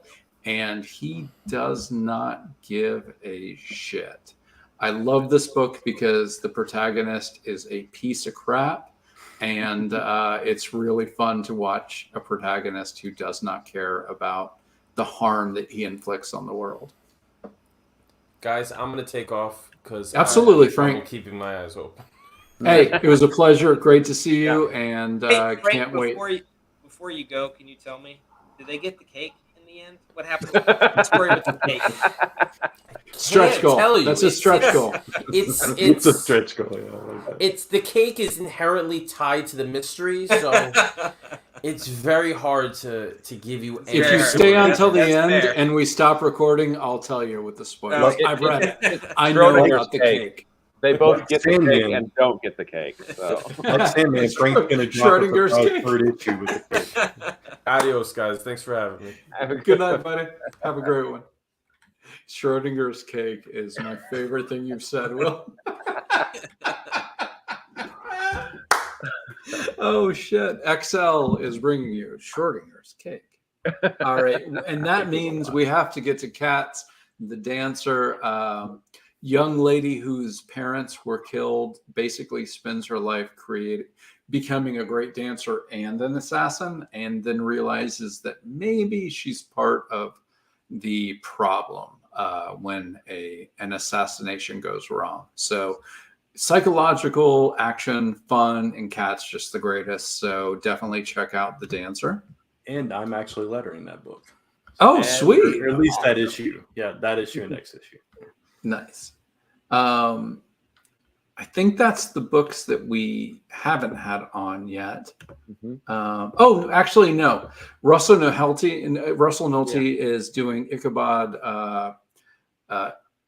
the complete Ichabod trial. Ichabod is a guy who is either a serial killer or a hero. And what that means is he's either killing really bad people who are trying to do bad things or innocent people who just are going about their lives. And you just have to find out in the story. Pixie Dust and Ichabod are my favorite Russell stories. So I definitely think it's worth it. And you can go onto his campaign page. And I think if you give him his email, you can read the whole volume 1 of Ichabod. And I think it's definitely worth checking out. If you enjoy it, then back some of the campaign. And the last one that we haven't talked about, Mike Shea, who does Miskatonic High, is doing a Miskatonic yearbook. You can actually be part of it. You give your name, you give like a senior, I don't know, like your statement. Senior quote and headshot. Yeah, your senior quote. They'll draw you in. I have stopped asking Mike to join the show. He goes to bed early and wakes up early. So I've stopped even trying, but he's a great dude. The book is amazing. And I really, check it out. Now, whether you want to take part of the yearbook, that's up to you, but check out the book if you haven't. And you can actually go to your local comic shop and have them order it because they've done about 15 issues, but I think like the first 3 can be ordered at your comic shop. So, all right. And then I saw a comment come in. So Shawnee asked when Brant sleeps. About 10 a.m. to 8 p.m. That is when Brant sleeps. It's And not how quite close that am I? long, but pretty close. I go to bed around 8, 9, or 10, somewhere around there, and I get up. And you wake around up at 3 or 4. Okay. All right. Still, you should probably wake up about 5 or 6. Come on. Sometimes I Get get your 5 8 hours. hours. Sometimes I get 6. Sometimes I get 7. Just depends. So. All right. So this past week I slept for 12 hours 2 nights in a row, and then I only slept for 8, and I couldn't go back to sleep. And I was physically like, can't do that. Well, I thought I had solved my problem, and then the next night I couldn't sleep at all. So I said, Yeah. My body won't allow me to do that. Usually it's like about 5 hours. Then it's like, get up. Like, no, I don't want to. But. All right. So books that are still going. Garth Mathams, who was part of the stream earlier, he is doing Skinned, which is part of kind of ancillary to his Witch Creek Road horror. 2 young ladies survive a skinned slasher, and unfortunately, just because they survive the assault doesn't mean they survive the encounter, and they start to kind of go insane in their own special ways. And I haven't read this one yet, but Garth and his artists just are creepy. And, I mean, Garth's nice, but his books are creepy. That got real bad for a second there. No, he's great, but his books are creepy. But if you like horror, it's amazing. And what else do we got? We've got the Indiegogo of Spectrus and Savanian. So talk about that one because I'm forgetting. It's late. An Egyptian goddess. Yeah, Cleopatra's assassin Yeah, I think so. and a demon that is bonded to her have adventures. So you Exactly. can catch up on the entire series. It was a Kickstarter, but you can get it on Indiegogo. Mhm. Is that all we got? Well, I do want to call out that our co-host, Mata, Yeah, she finished. she funded her reprint of number 1 of Sacrimony, finished up and finished strong. So congrats to her. Yeah. Oh my God. I have 2 campaigns that I backed that, that's crazy. Everything else is successful. So, all right, this was short and sweet. Well, this part, I mean, it's 1 o'clock. So it was 2 amazing hours. Brant, Mick, and Frank, I know you're asleep, and we really appreciate you hanging out. And everybody in the comments, Garth, Shawnee, and I do think Facebook user was our buddy, that guy. So Clay can go by He who shall not be Clay, named. and that guy can go by that guy. At this point, you know that we're talking about Charlie Stickney. But had a blast, and I appreciate it. So everybody, good night, and we will see you. Good night, everyone. Yeah, good Next night. Friday It's night. always great to be here. Yeah. You keep making comics, and we're going to keep trying to have you. Next week, we're No, gonna I've decided find from now out- I want to make comics and just lock them in the attic. No one needs to. We had that discussion earlier. I'm done. I'm just making them. So next week, we hope to have Steve Sellers and Michael Nunelli of the Dragon Girl Albino Warrior campaign, and Heather Gibb, who is doing her first campaign with Orange Cone Studios of Pup Van Winkle. So we hope to have those campaigns on next week. But you know what? Stuff happens sometimes. Last week, we were supposed to have people, and they couldn't make it, and Will and I just kind of vamped. So Will and I are going to be here, and Brant's going to be closed, so there's no reason. All right. Good night, everybody. Right.